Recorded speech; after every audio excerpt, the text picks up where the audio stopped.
नमस्कार। नारद संचार सकारात्मक सुर्खियों में आपका हार्दिक स्वागत है। हिंदू कैलेंडर के अनुसार आज अश्विन शुक्ल की षष्ठी है। दिन बृहस्पतिवार, विक्रम संवत 2077 है। और ग्रेगर कैलेंडर के अनुसार अंग्रेजी तारीख 22 अक्टूबर है, जो कि वर्ष का 295वां दिन है। साल में अभी 70 दिन बाकी है। 22 अक्टूबर के इतिहास की बात करते हैं तो 1879 में ब्रिटिश शासन में पहला राजद्रोह का मुकदमा वसुदेव बलवानी फड़के के खिलाफ शुरू हुआ था। वसुदेव बलवंत फड़के भारत के स्वतंत्रता संग्राम के क्रांतिकारी थे, जिन्हें आदि क्रांतिकारी कहा जाता है, जिनका केवल नाम लेने से युवकों में राष्ट्रभक्ति जागृत हो जाती थी। वे भारतीय स्वतंत्रता संग्राम के अग्रणी क्रांतिकारी थे। 1963 में भाखड़ा नांगल बांध का उद्घाटन टिहरी बांध के बाद भारत के दूसरे सबसे बड़े बांध यानी भाखड़ा नांगल बांध का उद्घाटन उस समय के प्रधानमंत्री जवाहरलाल नेहरू ने 22 अक्टूबर 1963 को किया था। वैसे भाखड़ा और नांगल दोनों अलग अलग बांध हैं, लेकिन एक ही प्रोजेक्ट से जुड़े हैं। भाखड़ा बांध हिमाचल प्रदेश के बिलासपुर जिले में सतलज नदी पर, जबकि नांगल बांध इससे 10 किलोमीटर दूर पंजाब के नांगल में बना है। आज का दिन भारतीय अंतरिक्ष कार्यक्रमों के लिए बेहद खास है। आज से 12 साल पहले इसरो ने 22 अक्टूबर 2008 को चंद्रयान 1 को सफलतापूर्वक लॉन्च किया था। ऐसा करने वाला भारत दुनिया का चौथा देश बना था।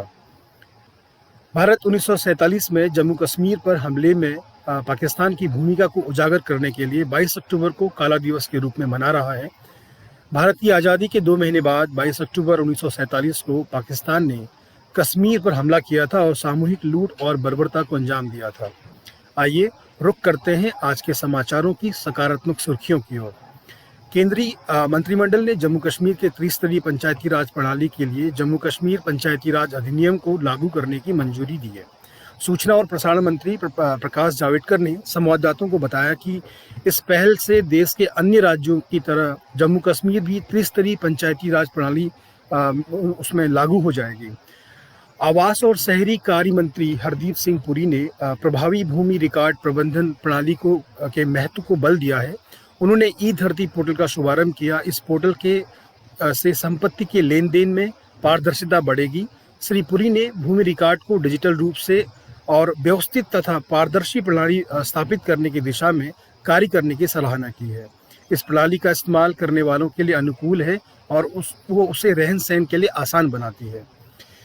केंद्रीय मंत्रिमंडल ने आज institute of chartered accountant of India ICAI और certified practicing account Papua New Guinea के बीच विस्तार निर्माण और लेखांकन वित्तीय तथा लेखा परीक्षा नॉलेज बेस को मजबूत बनाने में काम करने के लिए समझौता ज्ञापन को मंजूरी दी है। इसके अलावा जल शक्ति मंत्रालय जल जीवन मिशन का लक्ष्य हासिल करने की दिशा में सभी राज्यों और केंद्र शासित प्रदेशों में प्रगति की समीक्षा कर रहा है। जल जीवन मिशन केंद्र सरकार का महत्वपूर्ण कार्यक्रम है, जिसका उद्देश्य 2024 तक प्रत्येक ग्रामीण घर में पाइप के जरिए स्वच्छ पेयजल उपलब्ध कराना है। राष्ट्रीय कामधेनु आयोग इस वर्ष दीपावली पर राष्ट्रव्यापी कामधेनु दीपावली त्योहार मनाने का अभियान चला रहा है। इस अभियान के माध्यम से RKA दीपावली के पर्व पर यानी राष्ट्रीय कामधेनु आयोग दीपावली के पर्व पर गाय के गोबर से बने उत्पादों को बड़े पैमाने पर इस्तेमाल करने को बढ़ावा दे रहा है। सूक्ष्म और लघु मध्यम उद्यम MSME श्री मंत्री नितिन गडकरी ने भारत के पहले high quality khadi fabric footwear का शुभारंभ किया।